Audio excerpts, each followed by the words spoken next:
Welcome to Success Superstars, episode number 108, and my special guest, Amy Steele. Hi, how are you? Hey, I'm doing great. Thanks for joining us today. Thank you.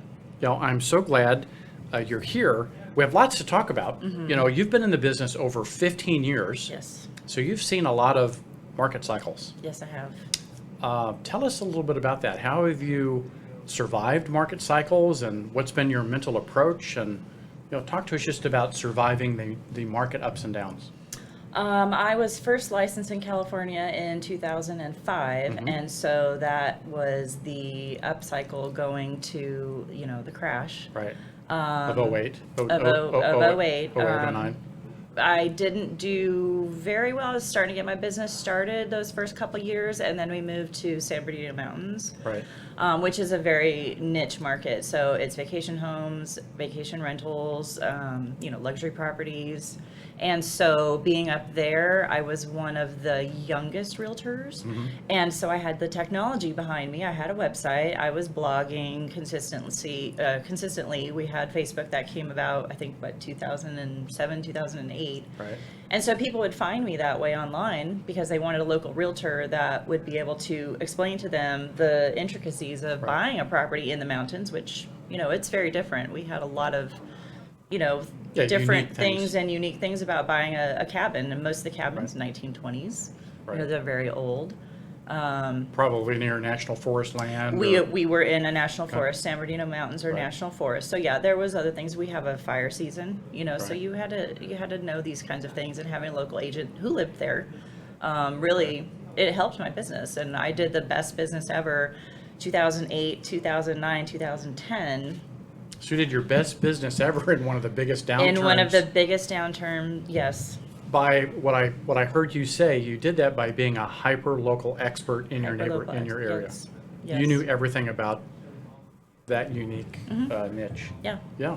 Yeah. Having a niche really will help you to overcome the cycles. Right.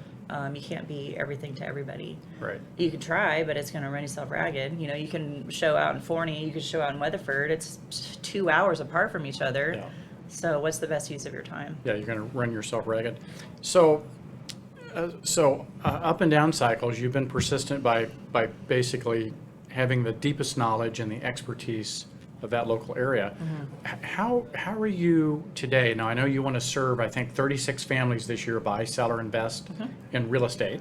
That's a pretty amazing goal. How do you go about finding and attracting those folks that do business with you? Right now, the bulk of my business really is from past clients and referrals. I do pay for advertising, but my best leads really come from the people that I've already helped and the people that know me. Right. Also social media. I will put a video on Facebook, and I have people telling me, weeks later, and I haven't done one for a couple weeks, and they'll say, "Hey, I saw your video the other day." It's like, really? Yeah. Okay, I did that a couple weeks ago, but yay! Yeah. I have a house. I have somebody that wants to buy a house. Can I give them your numbers? Like, yeah. Give me their number. So what type of do you do videos about the neighborhood, about community events? What are the videos? What's the content? How do you come up with it? So this year, one of my goals was to be the digital mayor of my city. So I'm trying to do one video a week where I'm going around town and either videoing, doing pictures, and then doing a video about new developments or restaurants. Just driving around town. If I see something cool, hey, look at this. I do live Facebook videos when I do open houses, or if I see something neat in a house I want to show people. So I love it. You're going to be the digital mayor of your community. Trying to. Well, I serve my community. I'm on a couple of boards for the city, and so I'm volunteering a lot, and I want to tell people about what's going on with the city, because hardly anybody goes to city council meetings. Right. And so if I go to them, then we'll do a video explaining what happened, or the highlights. Right. Or I'll just try and watch it afterwards and, do a little blog about it. Yeah. So you're keeping people informed, making it fun, and being a connector, in a sense. I call it being a connector. So what challenges have you faced, and how have you overcome them?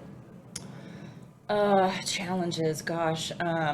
Well, I've had to restart my business several times with having moved, once moving from the valley to the mountains, had, restart everything, had to learn everything. There was such a disparity in houses down the mountain and up on the mountain, and then moving here to Texas. So I'd been a realtor in California for 7 years, but then I moved out here and we have roofs that have major issues. We have tornadoes, which still freak me out. I have nightmares about them. Foundations, mineral rights, those kinds of things we didn't have in California. We had earthquakes. But we were in an area where we didn't really have a whole lot of issues with that. So, so challenges are different, having to start all over again. So you obviously adapt very, very well. Is that something that comes naturally to you, or something that you've learned and developed over time? I would say that's probably a lifetime skill that I've learned, because I used to be very shy and introverted in high school, but I was kind of the friend to everybody. Everybody knew who I was. And I love to talk. I love to meet people. My husband drives him crazy. But, I'll go to church and I'll be talking to people for 45 minutes before and after. And he's like, okay, we got to go. He's ready to go. He's ready to go. Let's go. Yeah. But I love to talk to people, find out about themselves and their lives. Have you ever wanted to quit? Have you ever wanted to throw in the towel? Yes, I have, and I'm being totally honest. And tell us about that, and how did you get through it? When it gets slow, either because I've had health issues or if I just got lazy, which I admit. It takes time to get your pipeline full again. It takes time to overcome what you just went through.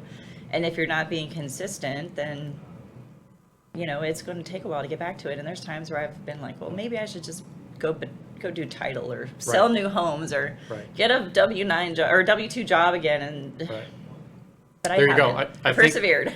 Persevered. I think there's a big aha moment right there is consistency. What you said is if you're not consistent, your pipeline dries up and you're basically starting over.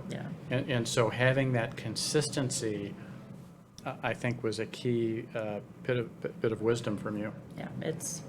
It's hard to maintain consistency if you got a lot of stuff going on, or if you're super busy. Right now it's the spring selling season, so I'm still trying to carve out that time to still do the things that I need to do to keep the pipeline full. How do you do it? This year, one of my goals has been to maintain better relationships with my past clients. I readily admit there's some that have fallen by the wayside over the years. Just life happens. I had my mom live with us for a year, taking care of her. Basically, that whole year to me was a blur. And, those people, it did become transactional at that point, which I, am embarrassed to admit. You admit. Because I love my clients. I really do. I love all my clients. And most of us have become friends. We hang out. We go do things together. So... Well, if you haven't watched last week's episode with Kelly, check that out. Kelly has the highest percentage of past clients redoing business with her of anyone in the brokerage. Nice. And so she would be a great role model for any of us to follow, because she's perfected that system of consistency with the past clients. So, we can all use a tip. Absolutely. And she provided some great ones in last week's episode. So, what advice, if you were to think of, we have a pretty broad audience here, what advice would you give folks from your experience? If they were asking you about what to do, how to stay consistent, how to persevere in up and down markets, what would you, if we were just having coffee and I said, I'm struggling with my real estate business, what would you advise me? I'm a mentor with our brokerage, so with all of my new agents, I just tell them you need to get in front of people and you need to stay in front of people. So how you do that, you're not trying to push real estate into their face 24/7. Just start calling people that you see on Facebook. Hey, I just saw that you guys had a baby. Congratulations. Can I send you something? Where would you like me to send it? And just drop them a $10, $15 gift card. Just you're thinking about them. Good friends, not just random strangers that you just so happen to see, trying to, create that relationship. But just really trying to be more authentic with the people that you already know that maybe have just fallen by the wayside a little. That's what I tell my mentees. Get in front of people. Let them know, hey, I'm here for you. This is what I do. If you ever have questions, if you did have a real estate question, who would you be talking to? Who would you ask? Who's Yeah. your first call? I would love to be your first call. Yeah, for sure. Now, obviously, you have a very successful business. You're doing well. You certainly don't need to be a mentor, but you choose to do so. What's in your heart? What drives you to want to help folks that are learning this business, learn it and succeed? To be honest, it's fun. Really. Okay, so you just enjoy it. You like it. It's fun. I really like helping to teach new agents, not to get sued. Right. Well, that's a good thing. Not to lose your license. That's a good thing. We like that.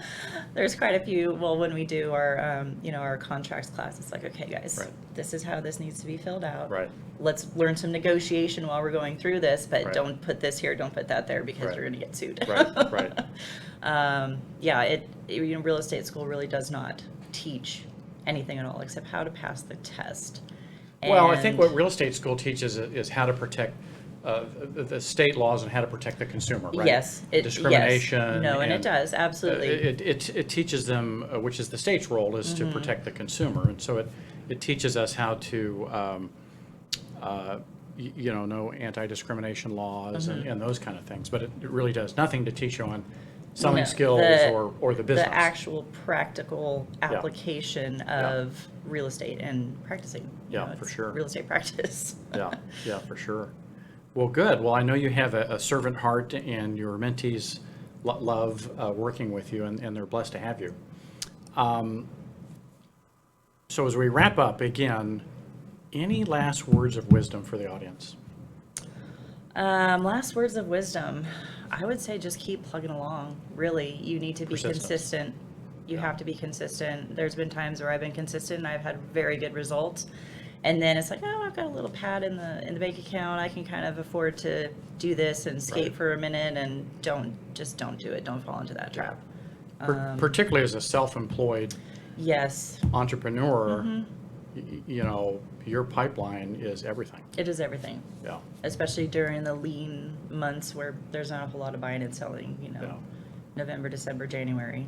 Right. If you don't have anything consistently going through, January, February, March is going to be very difficult for you. Yeah. So there you have it. Persistency, consistency, persistence, consistency, those type of things. Well, I appreciate you coming in today, Thank you. and such a joy to have you. And I know everyone's going to get great value from this episode, and we'll see you soon on another episode of Success Superstars.